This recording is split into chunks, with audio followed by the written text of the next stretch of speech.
सुबह का समय, एक छोटी सी झोंपड़ी। रामू और सीता चूल्हे के पास बैठे हैं। चूल्हा बुझा पड़ा है। सीता रोटी के बर्तन देख रही है, पर कुछ पकाने को नहीं है। सीता, आज भी बिना नाश्ते के ही जाएंगे क्या? रामू, क्या करूं सीता, काम भी नहीं मिला 2 दिन से। अब उधार मांगने की भी हिम्मत नहीं बची। सीता, कोई बात नहीं, आप है ना। जब तक आप है सब ठीक है। ऐसे ही नए जाने कितने दिन वो दोनों बिना खाना खाए रहते हैं। एक दिन दोपहर के समय सीता कुछ पुराना सामान बेचने गई है। कबाड़ी की दुकान पर एक पुरानी मिट्टी जमी कढ़ाई रखी है। सीता, भाई ये कढ़ाई कितने की है? कबाड़ी, क्यों?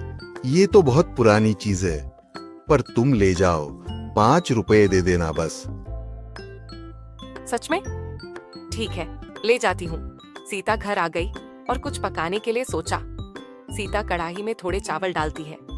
आग नहीं जलती, पर कढ़ाई खुद गर्म हो जाती है और चावल पक जाते हैं। सीता चौंकते हुए, हे राम, बिना आग के खाना पक गया? रामू, ये क्या चमत्कार है? कढ़ाई? मैं जादुई कढ़ाई हूँ। हर दिन खाना बनाऊंगी, लेकिन एक शर्त है, हर दिन एक भूखे को पहले खिलाना होगा। रामू और सीता एक साथ। जादुई कढ़ाई। वो दोनों डर जाते हैं, उन्हें कुछ समझ नहीं आता। फिर वो एक दूसरे को देखते हैं और उन्हें लगता है कि ईश्वर ने उनकी मदद की है। रामू एक बुजुर्ग भिखारी को खाना दे देता है। भिखारी, भगवान तुम्हें खुश रखे बेटा, ऐसा स्वादिष्ट खाना तो सालों बाद खाया है। की ओर देखते हुए, देखा, अब समझ आया। ये कढ़ाई सिर्फ खाना ही नहीं देती, दुआएं भी दिलाती है। ये दोनों अब खुश हो जाते हैं और ऐसे ही लोगों की मदद करते हैं। ऐसे ही दिन बीत जाते हैं। कुछ दिन बाद झोंपड़ी अब साफ सुथरी है। रामू के पास छोटे मोटे काम आने लगे हैं और लोग उनके खाने की तारीफ करते हैं। रामू, सीता को लगता है हमारी किस्मत बदल रही है। सीता, सीता, अब हमारा घर अच्छा हो जाएगा और हमें किसी के सामने भीख नहीं मांगना पड़ेगा। रामू, हाँ सही कहा, अब हम मेहनत करेंगे और अपने आप को बेहतर बनाएंगे। एक दिन गांव का सेठ तुलसीदास को खबर मिलती है कि रामू के पास कोई जादुई चीज है। वो रामू को बुलाता है। सेठ, सुना है तेरे पास कोई चमत्कारी कढ़ाई है, मुझे दे दे, मैं तुझे सोने की 2 ईंट दूंगा। नहीं सेठ जी, वो तो भगवान का वरदान है। सेठ गुस्से में, सोच ले, वरना तेरे लिए बुरा होगा। सेठ जी आप ऐसा नहीं कर सकते, भगवान आपको माफ नहीं करेगा। सेठ, तो तू खुद ही मुझे ये दे दे। रामू, ये हमारा सब कुछ है, हम क्या करेंगे? रामू को समझ आ गया कि अब सेठ के मन में लालच आ गई है। वो मेरी नहीं सुनेगा और फिर वो घर चला जाता है। अब रामू लालची हो जाता है। इसके मन में कुछ और ही चलने लगा। वो सोचने लगा कि अगर कढ़ाई बेच दूं तो अमीर बन जाऊंगा। रामू, सीता को नहीं बताऊंगा, चुपचाप सेठ को दे दूंगा, फिर आराम से जिंदगी जिएंगे। रामू सो जाता है और अगली सुबह रामू कढ़ाई छुपाकर ले जा रहा होता है। तभी सीता देख लेती है। सीता, रामू ये क्या कर रहे हो? तुम वादा भूले क्या? वो भूखे लोगों का हक है। रामू, सीता, हम कब तक गरीब रहेंगे? सेठ के पास देंगे तो कम से कम अपने बच्चे का भविष्य बना पाएंगे। सीता, सीता नरम आवाज में, रामू, गरीबी से ज्यादा खतरनाक चीज लालच है। पर रामू सीता की एक ना सुनता है और चला जाता है सेठ को देने। रामू जैसे ही सेठ को कढ़ाई देने जाता है, कढ़ाई से धुआं निकलता है और एक तेज आवाज गूंजती है, कढ़ाई? रामू, तूने शर्त तोड़ी है, अब तुझे भूख की सजा मिलेगी। कढ़ाई गायब हो जाती है। चारों तरफ अंधेरा छा जाता है। ये सब देखकर रामू और सेठ चौंक जाते हैं और उन्हें पछतावा होता है। रामू वापस झोंपड़ी में आता है। सीता उदास बैठी है। रामू उसके पास जाकर रोने लगता है। रामू, मैंने लालच में आकर गलती की।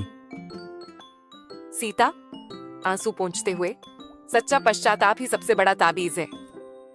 दोनों बहुत उदास होते हैं। उन्हें अब वही गरीबी भरी जिंदगी जीनी पड़ेगी। तभी कुछ अचानक अजीब होता है और सीता रामू चौंक जाते हैं। अचानक झोपड़ी के बीच में कढ़ाई वापस आ जाती है और इस बार वो पहले से भी ज्यादा चमक रही होती है। कढ़ाई।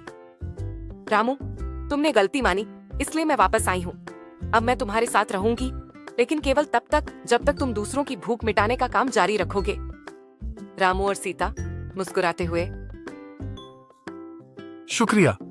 अब हम सिर्फ अपने लिए नहीं, पूरे गांव के लिए खाना बनाएंगे।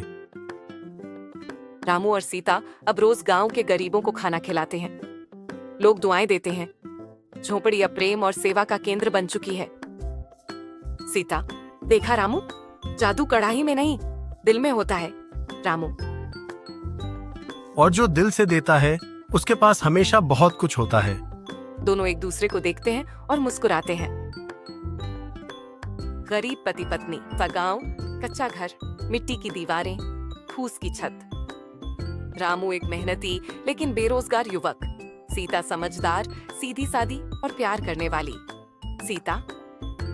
रामू जी, आज फिर काम पे नहीं जाओगे क्या? रामू।